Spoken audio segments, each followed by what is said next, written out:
এখন ক্রস ফায়ারের ভয় নেই, এখন মিথ্যা মামলা দিয়ে যে কোনো মুহূর্তে গ্রেপ্তার করার ভয় নাই, সে যে দলেরই হোক না কেন। আগে যেমন দেশনেত্রী বেগম খালেদা জিয়া সমস্ত কর্মসূচির মধ্যে মাজারে তিনি আসতেন, ফাতিহা পাঠ করতেন, শ্রদ্ধার্ঘ্য নিবেদন করতেন, ঠিক একইভাবে তার জ্যেষ্ঠ পুত্র এবং বর্তমানে দেশের অত্যন্ত জনপ্রিয় রাষ্ট্রনায়ক জনাব তারেক রহমান, দেশের প্রধানমন্ত্রী, তিনিও এসেছেন সেই পদাঙ্ক অনুসরণ করে। এটা এই মাজার আজকে এখানে আবারও এখানে তার মা, যিনি গণতন্ত্রকে বারবার অন্ধকারের গুহা থেকে উদ্ধার করেছেন, বহুদলীয় গণতন্ত্রকে তিনি নিশ্চিত করার জন্য, উদ্ধার করার জন্য যিনি আজীবন সংগ্রাম করেছেন, যিনি জীবনের শেষ দিন পর্যন্ত নিপীড়ন নির্যাতন ভোগ করেছেন, কিন্তু ন্যূনতম তাকে বিচ্যুত করা যায়নি, তার আদর্শ থেকে, তার অঙ্গীকার থেকে, তার পথ থেকে বিচ্যুত করা যায়নি।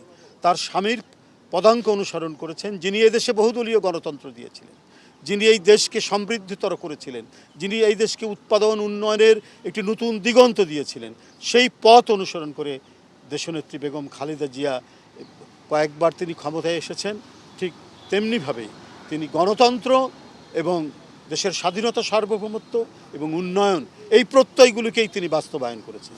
তাদের জ্যেষ্ঠ পুত্র আজকে সেই পথ অনুসরণ করেই তিনি কাজ করছেন। আজকে 100 দিন হতে চলল। এই 100 দিনের মধ্যে তিনি যে নিরলস প্রচেষ্টার মধ্যে দিয়ে তার নির্বাচনের আগে যে অঙ্গীকারগুলো করেছেন, সেই অঙ্গীকারগুলো বাস্তবায়নে তিনি কাজ করে যাচ্ছেন, দিন রাত তিনি কাজ করে যাচ্ছেন। সেটা কৃষক কার্ড হোক, সেটা মানে ফ্যামিলি কার্ড হোক, সেটা খাল খনন হোক, সেটা এবং ইমাম মুয়াজ্জিমদের ভাতা হোক, প্রত্যেকটি ক্ষেত্রে যে অঙ্গীকারগুলো করেছেন সেই কাজগুলো করছেন।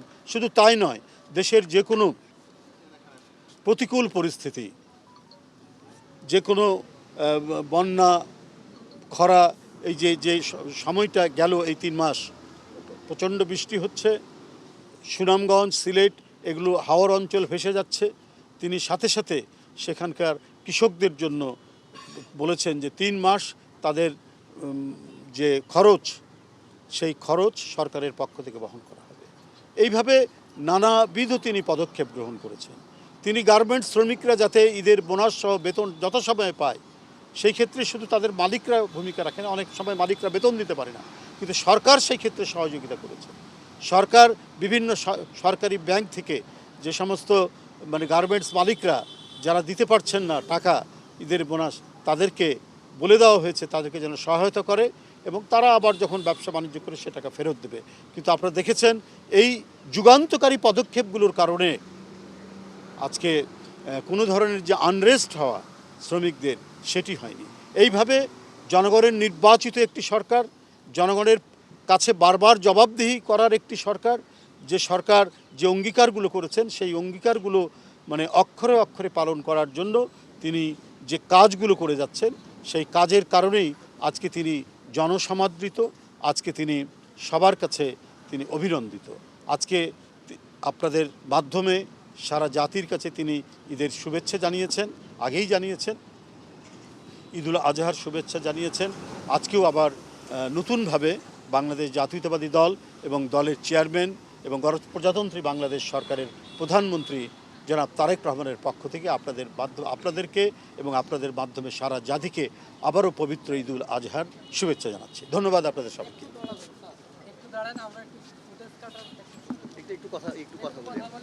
কথা আর কি বলবো, এখন তো তোমাদের প্রধানমন্ত্রী জানানো হলে ওর সাথে আমাদের হয়ে গেল। আমি মনে করি যে মানে দেশের মানুষ অত্যন্ত আন্তরিকতার সাথে স্বতঃস্ফূর্তভাবে এবং এতদিন যে একটা রুদ্ধ গুমোট শ্বাসরুদ্ধকর পরিস্থিতি ছিল, সেই পরিস্থিতির বাইরে মানুষ মানে নির্ভয়ে ঈদ পালন করতে পারছে, নিঃশঙ্ক চিত্তে, হ্যাঁ, স্বস্তিতে, শান্তিতে তারা ঈদ পালন করতে পারছে। কারণ এখন গুমের ভয় নেই, এখন ক্রস ফায়ারের ভয় নেই, এখন মিথ্যা মামলা দিয়ে যে কোনো মুহূর্তে গ্রেপ্তার করার ভয় নাই। সে যে দলেরই হোক না কেন, কারোরই সেই ভীতি, রাজনীতি করার কারণে, রাজনৈতিক মতপার্থক্যের কারণে কেউ রাষ্ট্রীয় কোনো নিপীড়নের শিকার হবে সেই পরিস্থিতি নেই। বরং একটি মানবিক চেহারা নিয়ে বর্তমান নির্বাচিত সরকার, বিএনপির সরকার বা বিএনপির জোটের নেতৃত্বাধীন জোটের সরকার তার দায়িত্ব পালন করছে।